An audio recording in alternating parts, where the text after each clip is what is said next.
Hello guys, and welcome back to the channel. Now guys, it is a battle till the bitter end is how I am going to be titling this particular video, and the content of this video will explain exactly why I have chosen that particular title. So with that guys, I bring you this: we will all die and give an account of our lives to our creator. Atiku tells Buhari on Supreme Court ruling. So that's the headline. We will all die and give an account of our lives to our creator.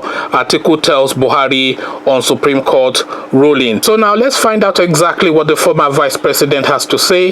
Former vice president and presidential candidate of the People's Democratic Party PDP, Atiku Abubakar, in his reaction to the September 11th dismissal of his petition against President Buhari's election, evoked subtle threats of eternal damnation to all blocking his path.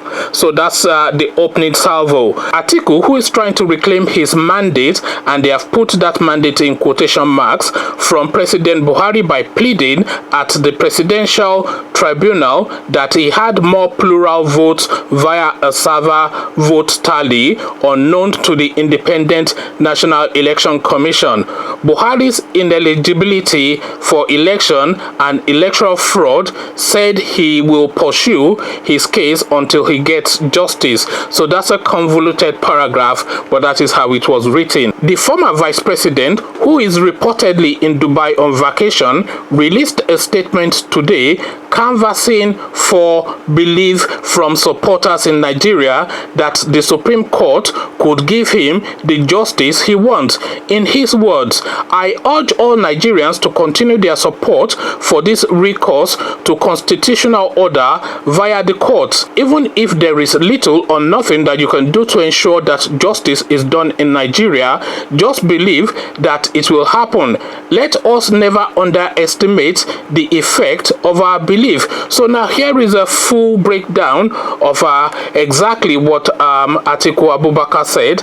"I write to personally thank you for your support for our shared common goal and the solidarity I enjoyed from all walks of life and every strata of society right from July 21st, 2018, when I informed you, the good people of Nigeria, that I would contest the 2019 presidential election, to Wednesday, September 11th, 2019, when the PT rendered its verdict. Nothing good comes easy, and hard as the task to rid Nigeria from the forces of fascism and to be an instrument for the full restoration of the rule of law and democracy in Nigeria is. Your support makes the struggle worthwhile. I owe so much to this great land of Nigeria that took me from the streets of Jada, where I sold firewood, to the height that I have attained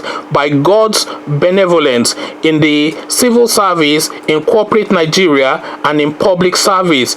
If I do not play my part in making it possible for other orphaned children, indigent youths, and the less privileged to replicate and even surpass my path to significance, I would have failed my maker. If I do not ensure that the ladder I climbed remains accessible to those at the bottom, middle, and top tier of society, I would not have fulfilled my purpose. And only by ensuring that democracy is not just done but seen to be done, can Nigeria and Nigerians have a sense that our dear land is indeed a land where unity, faith, peace, and progress reside. It is for these and other patriotic reasons that I am pursuing this judicial route, to ensure that the votes of Nigerians count and are counted.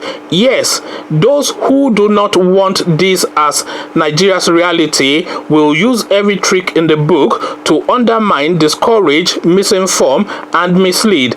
But with God's help and the support of Nigerians, we will ensure that Nigeria makes a course correction away from tyranny and towards democracy. We must return to being Africa's bastion of democracy, where the rights to freedom of speech and freedom after the speech are guaranteed. So let's just pause there for a moment.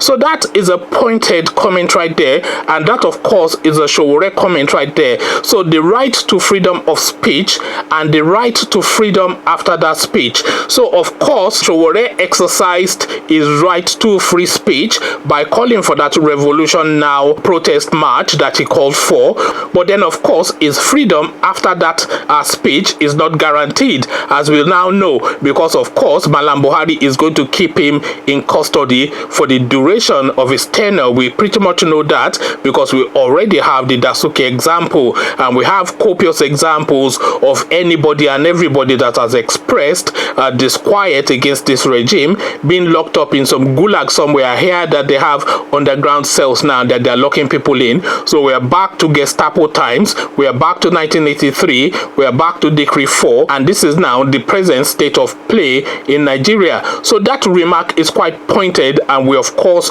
know the direction that that remark is pointed to. So we carry on. We must stand together to pursue this just cause all the way, so that our judiciary are not afraid to do their jobs and have to be wary of blackmail, intimidation, and victimization. I note the immense outpouring of goodwill from ordinary Nigerians in every nook and cranny of Nigeria and from all regions, religions, and relationships. Once again, I thank you all for your support. I also thank the governors elected on the platform of my party, the PDP, as well as the National Executive Committee for their unanimous and unambiguous support of the judicial phase of this struggle, especially after it was announced that we would go to appeal. I urge all Nigerians to continue their support for this recourse to constitutional order via the courts. Even if there is little or nothing you can do to ensure that justice is done in Nigeria, just believe that it will happen. Let us never underestimate the effect of our belief. Finally, I say to all concerned that we will all die and give account of our lives to our creators. Thank you, and may God bless Nigeria. So now that is the full text of what Atiku Abubakar had to say, and I'm not even going to hint at a suggestion that this was written on his behalf, because Atiku of course is an intelligent man, an educated man, a very savvy man, and a very smooth operator. So it is within his capacity to have composed this text by himself, and the real killer point is that nobody listening to this can ever imagine Malam Buhari ever having the capacity to compose something like this. So you can imagine and you can believe that Atiku wrote this by himself because he has that capacity. You've heard him in several debates, you've heard him speak, and you've also heard Malam Buhari speak. So you know full well that Malam Buhari could never have the brain function to be able to articulate words in this sort of context, and therein lies the difference. So now this is the choice that Nigeria is now making. So one, we go with this element, Malam Buhari, which we have already seen for 4 years, and we've known and seen what's happened. So we're in jail, Dasuki in jail, everybody in jail, the economy wrecked everything, and Malami Fulanization. If your name is not Dan Ladi, they are not pointing you to anything, and it's all religion and ethnic tribalism all the way through. That is the whole of the 4 years experience that we had with Buhari. That is when he was not in hospital, because half of that time he spent in hospital. So that was the experience. So converse that and contrast that with now this text that has been written by Atiku himself to explain his position and to solicit and elicit your support. So this is the choice now that we are wanting to make in Nigeria. And please, let's park all that corruption debate, because Malam Buhari is more corrupt, is equally as corrupt, should I say, if not more corrupt than Atiku. I think we have all seen that now. within these last 4 years. If Buhari himself personally is not corrupt, which I personally believe that he is, I personally believe that Malam Buhari is the most corrupt Nigerian that there has ever been. I personally believe that, and I'm going back to the 80s to take inspiration for that comment. You will recall when Malam Buhari was the petroleum minister under the then Obasanjo military regime, and when $2 billion disappeared from the Nigerian coffers, it was the NNPC guy then, and that money was traced to Midlands Bank in the UK, which was then linked to Buhari's name. I'm not saying that he's solely responsible for it and he took all of it, etc., but that particular corruption scandal of $2 billion was traced and linked directly to Buhari, and that was hushed up then. So the first big name corruption incident that we had in Nigeria was linked to the Buhari name. The other incident of corruption that we had before then